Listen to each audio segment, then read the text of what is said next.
dándole la bienvenida al doctor Raúl Rojas, profesor de Inteligencia Artificial de la Universidad Libre de Berlín. Doctor, gracias por estar con nosotros. Bienvenido. Muchas gracias por tenerme en el programa. Queremos hacer un ejercicio aquí en Mega Noticias para conocer la opinión de los expertos que viven en México y la opinión de los expertos que viven en el extranjero, que pueden tener un contexto internacional de cómo está manejándose la pandemia en territorio mexicano.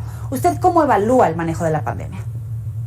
Bueno, yo creo que desde el principio hubo demasiado optimismo mal colocado, porque en abril de 2020 el subsecretario López-Gatell hablaba de que la epidemia se iba a acabar en junio del año pasado.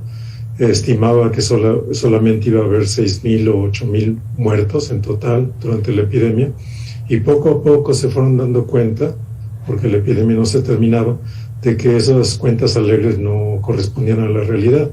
Otro error que se cometió al principio fue decir que el cubrebocas no tenía una eficiencia óptima o que no servía, y mientras que en otros países ya todo el mundo se estaba poniendo el cubrebocas, en México tardó cierto tiempo para que la población empezara a hacerlo. Entonces ha habido muchos retrasos también en cuanto a la cuestión de aplicar pruebas.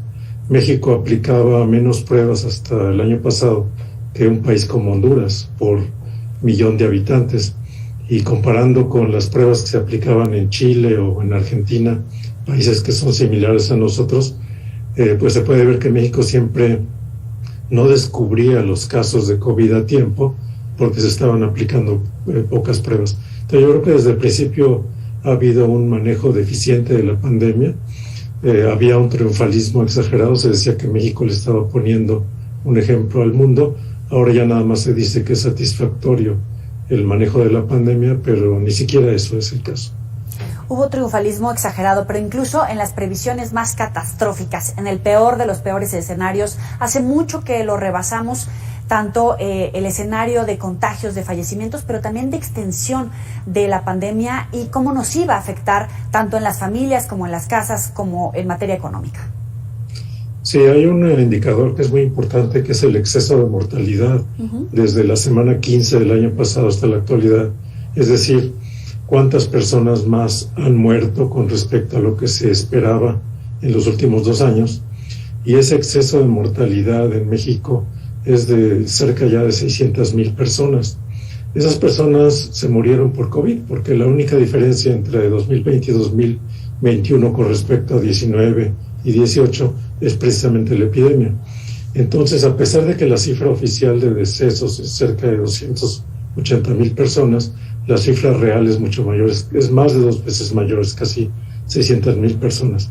Y además, el número de contagiados no son los 3 o 4 millones de los que se habla, sino podrían ser ya 60 o 70 millones de personas en México que tuvieron contacto con el virus. Ahora, el problema de eso es que muchas personas no se recuperan completamente. Ahora se habla de lo que se llama el COVID largo, es decir, que los efectos de la enfermedad perduran durante meses o incluso años, y en un país como Estados Unidos, por ejemplo, se calcula que 7 millones de personas van a tener problemas neurológicos en los próximos años debido al COVID. Escalando a la población de México, eso implicaría que en condiciones similares, en México cerca de 2,5 millones de personas van a tener problemas neurológicos causados por el COVID en los próximos años. Así que no solamente los decesos que ya hubo, que son muchísimos, no solamente las personas que ya se han contagiado, sino la epidemia del COVID largo, que todavía vamos a estar sufriendo durante meses o años. Me gustaría abundar un poco, doctor, aprovechando su experiencia, porque efectivamente hay mucha gente que nos ha contactado para explicarnos que tienen ciertos padecimientos, por ejemplo, de tipo neurológico, de COVID, que no necesariamente se terminó cuando los dieron de alta como tal por el padecimiento a nivel respiratorio, sino que ha derivado en coágulos, en otros cuadros que no se detectaron en un principio, pero que además de que les está implicando una recuperación más larga, no hay bolsillo que les alcance, aunque afortunadamente pues están vivos, pero la carga económica y la duda sobre si se van a recuperar sigue mermando. Sí, exactamente, ese es un problema muy grave, porque lo que sucede con los pulmones después del COVID es que los alvéolos cicatrizan cuando la gente tuvo un COVID muy muy fuerte, y entonces se produce un cuadro de lo que se llama fibrosis pulmonar. Esa fibrosis pulmonar deja a los pulmones como los pulmones de un fumador empedernido, o sea, muy dañados, y eso afecta la oxigenación del cuerpo durante meses o años. Otra cuestión importante es que el COVID puede producir pequeños coágulos que producen lo que se llama microembolias en el cerebro, y entonces se ha detectado que muchas personas en los hospitales y en terapia intensiva tienen problemas de concentración, de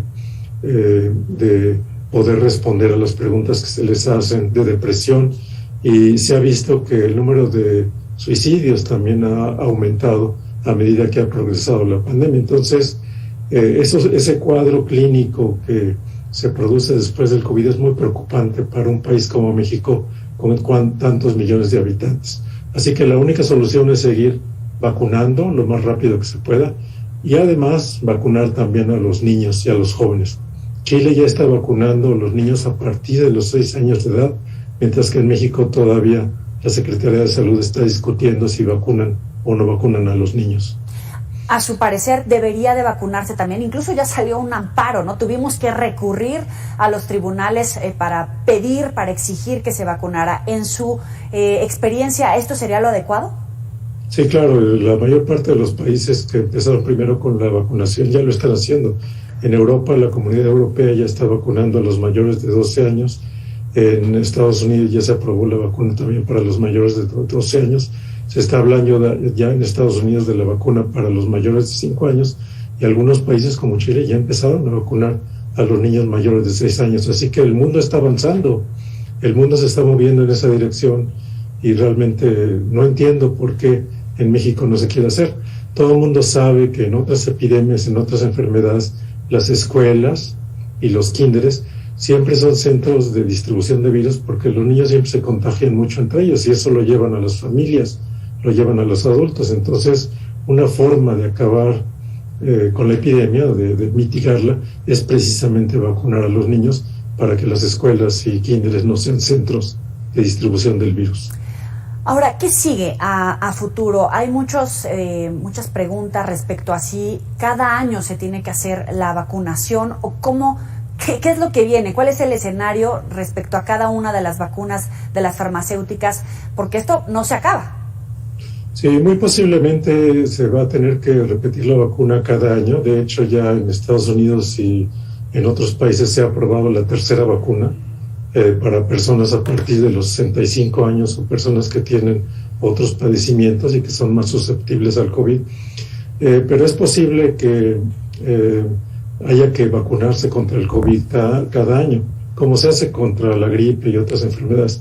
Ahora hay una cuestión que es muy importante y que está sucediendo también en estos momentos, y es el hecho de que ya se están desarrollando antivirales, medicinas antivirales contra el COVID, para tratarlo en el momento en que las personas se enferman. Entonces hay una curva de aprendizaje en los hospitales.